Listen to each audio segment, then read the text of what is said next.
Hello, everyone. It's good to see you. Good to have you with us again for another Life Stories broadcast coming to you from Life Stories Worldwide. This is going out live on Zoom, Facebook, and YouTube. We bring you stories from across the world, people who overcome different issues in their life, different struggles, dealing with issues like abuse, rejection, and other issues, and how those lives have been transformed. Today, we have a story coming to you from Birmingham in the UK. And let me remind you, these life stories can be viewed again, time and time again, on our website. You can go to our YouTube channel, Life Stories at Lunch. And if you subscribe there, then you'll get notifications of any other broadcasts. And if you prefer just to listen, if you log into Spotify and go to Life Stories Worldwide Radio, then you can listen to these stories that are going out every Monday. Please encourage your friends to listen to these stories. They're amazing stories which will help and encourage you. You can find lots of information on our website, lifestoriesworldwide.com. And we encourage you to go there. And if you need help, then contact us on our hotline, +44 794 355 0287. Today, we have a husband and wife who are going to share. Michael and Chalmere Davis, who I say are from Birmingham. Michael is a musician. He has played in many places like the Albert Hall and Greenbelt. He's done many performances. And more recently, he's released some worship songs. And at the end, you'll be able to listen to one of his songs. Chalmere is an author and a social worker.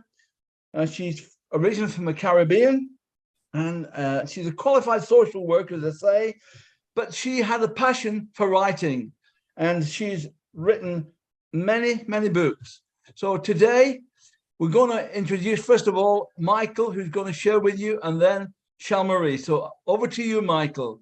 Thank you. Thank you, Alan. Thank you. A privilege to be sharing my life story with you and our life stories with you.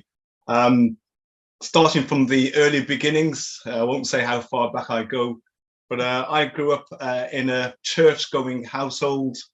Background was very much a kind of black Pentecostal environment where going to church wasn't an optional extra.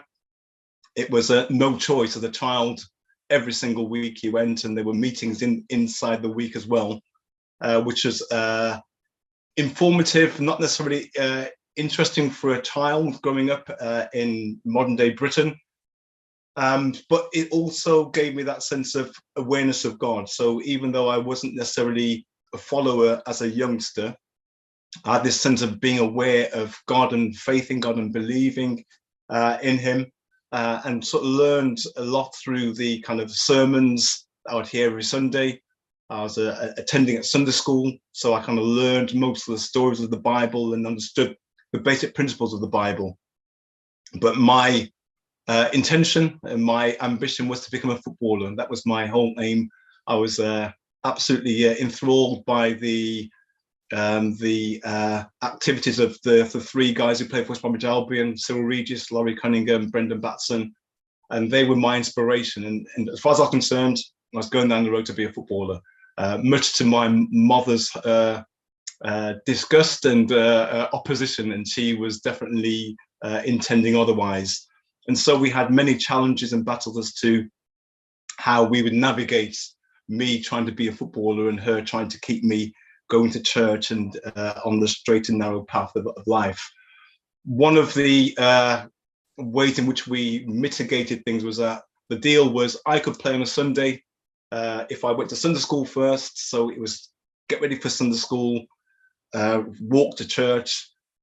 As soon as Sunday school finished, race home, get my kit, and off I'd go to play football. Absolutely loved it. And the guy who managed the team would pick me up and take me back home again. But the deal was once I got back home from football, I'd eat some food and then have to go back to an evening service. And evening services back in those days were a regular occurrence. And it was during one of those services where I could play piano just a little bit. I knew kind of most of the basic chords in each of the keys. And I heard them singing a song. And for some reason, this particular Sunday, my ear just couldn't tolerate the guitarist who was playing incorrectly. And that drove me to get up out of my seat for the first time and go and sit on the piano. It was a school hall that I used to attend as a junior. So I literally went on the piano and started playing along with this song, just trying to create better music. And that was kind of my journey for several months, in fact, maybe a couple of years. And through that experience, still playing football, I had this real sense of an awareness of God, more than just a head knowledge, and had this real sense of my fulfillment in life would come from following Jesus, but by making a decision to walk with him, that no amount of anything else was going to give me the happiness and the sense of purpose that I would need for life. And that prompted me to make a positive declaration of faith and a decision to follow Jesus. And that was pretty much a route into following Jesus, but also a route into the music that would form a major part of my life. And so I was playing and worshiping and being a part of church and trying to learn all the things that Jesus taught us through his word. And through that process, I was conscripted. I use the word conscripted very well advisedly. There was a man who operated, or sort of ran a gospel group called the Majestic Singers.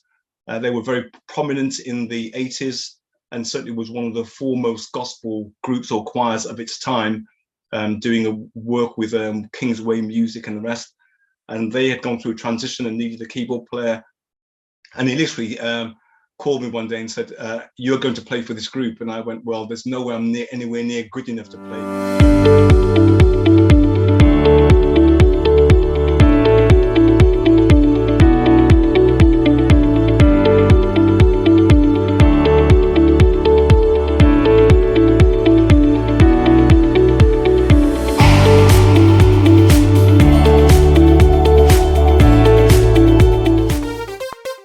Life Stories.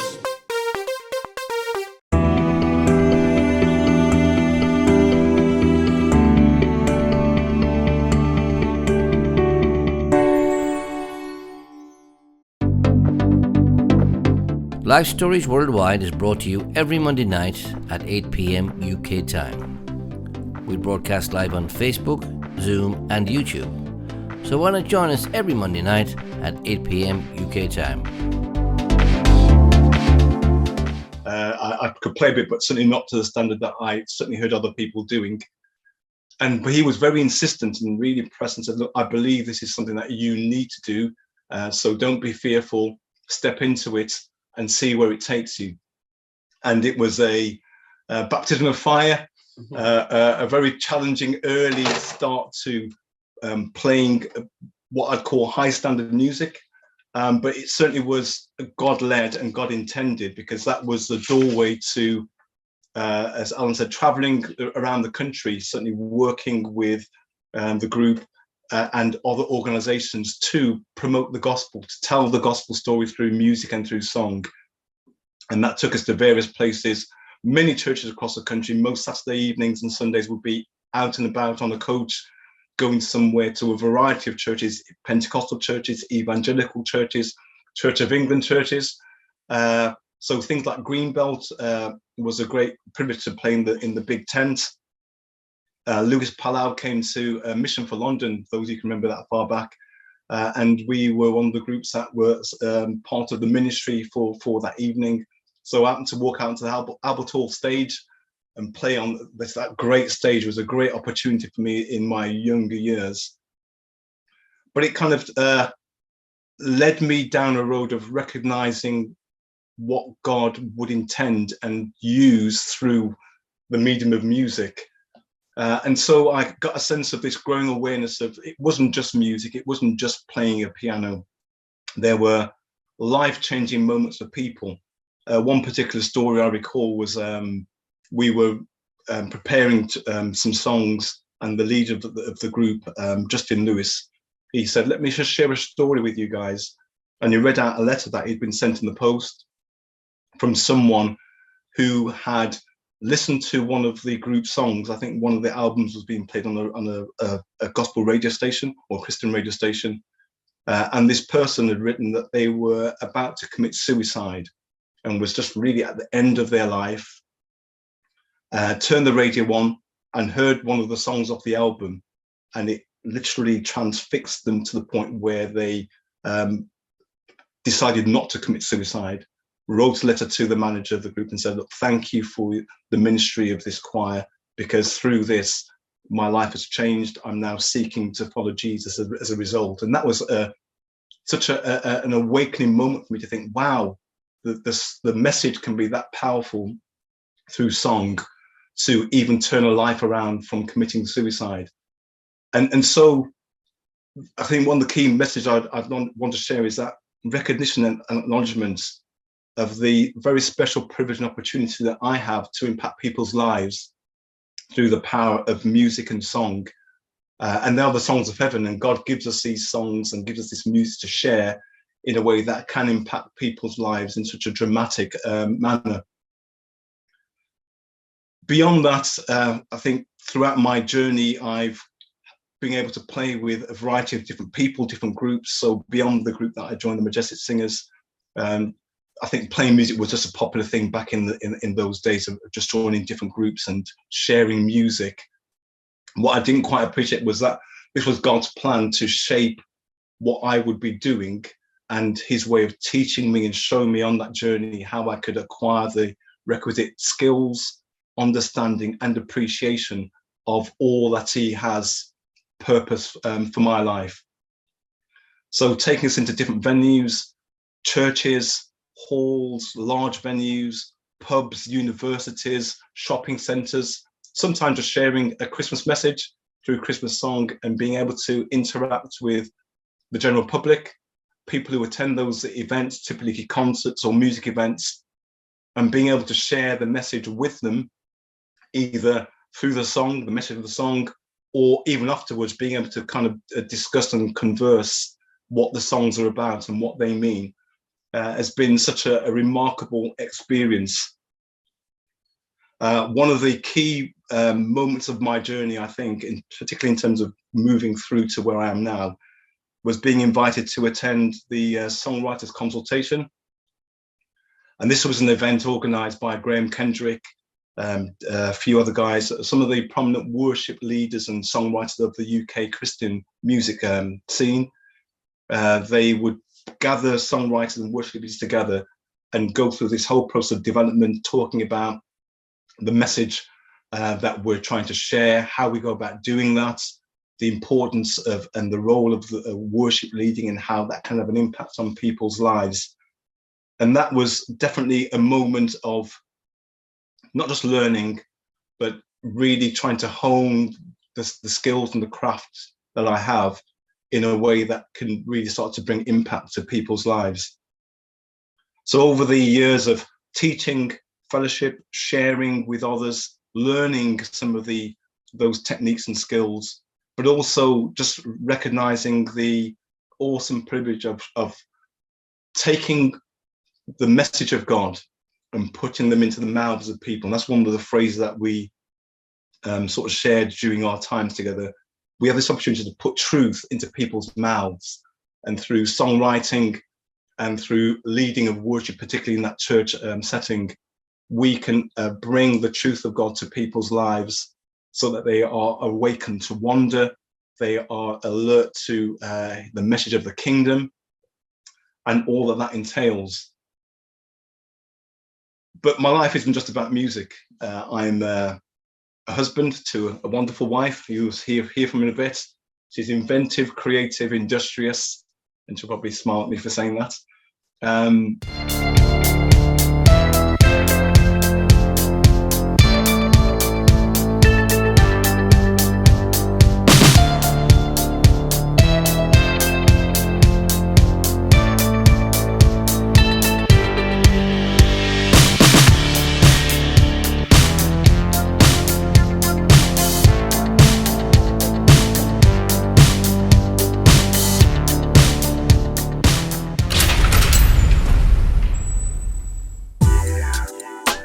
You can subscribe to our YouTube channel, Life Stories at Lunch, where you can see and hear many more life stories. Don't forget to click the bell so we can notify you when we are live on YouTube.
I'm a father to two great lads, two young men, and I work as an accountant in my day job. So all of the sort of worship, music, songwriting happens in my spare time.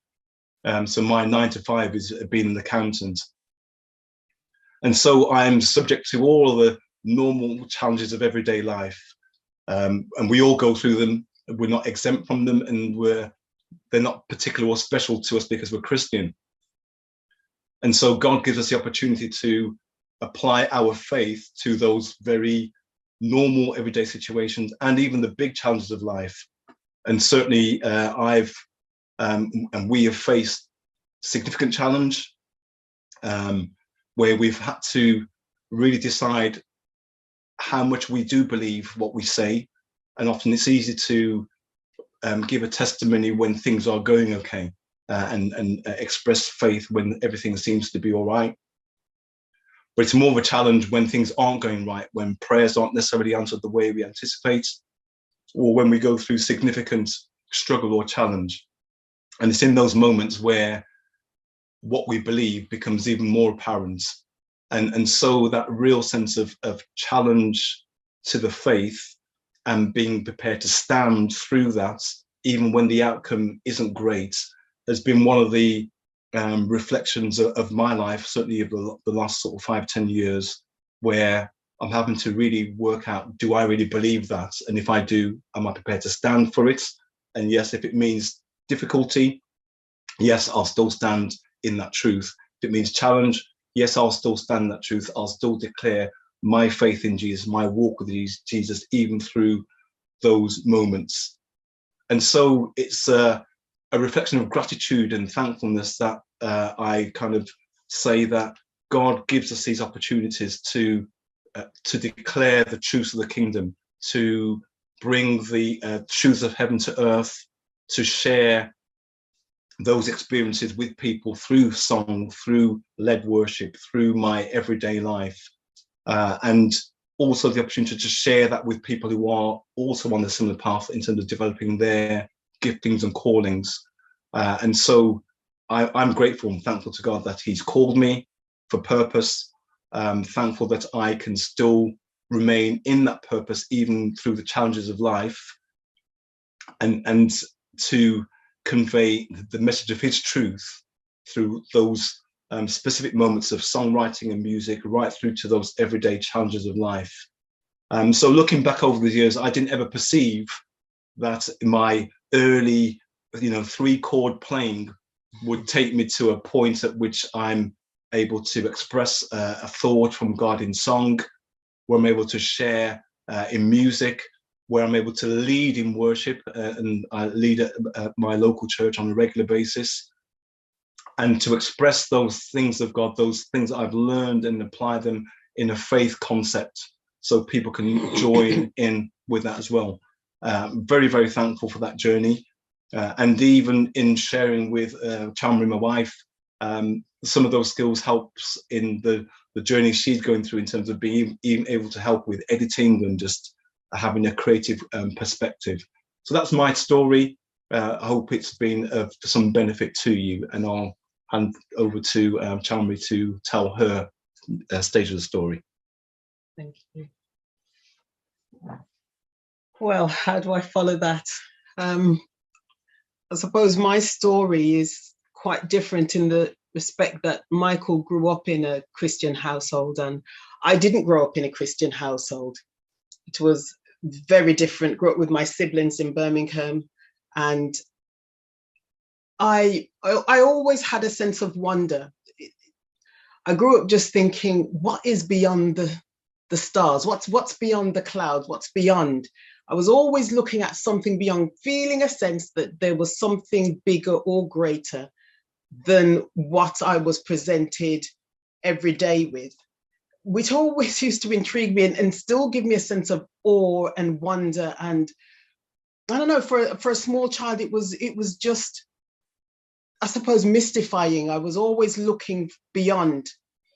And I can remember we started to go to Girls' Brigade when I was quite young, and I really enjoyed that. And it was at a Methodist church, and we used to do different events for getting your badges, like, how to make a fire, how to cook a small meal, how to put things together, sewing tips and so on. And whenever you achieved certain parts of this, then you would get a gift. And one of the days I actually got the gift of a Bible which contained all the Gospels, Matthew, Mark, Luke, and John.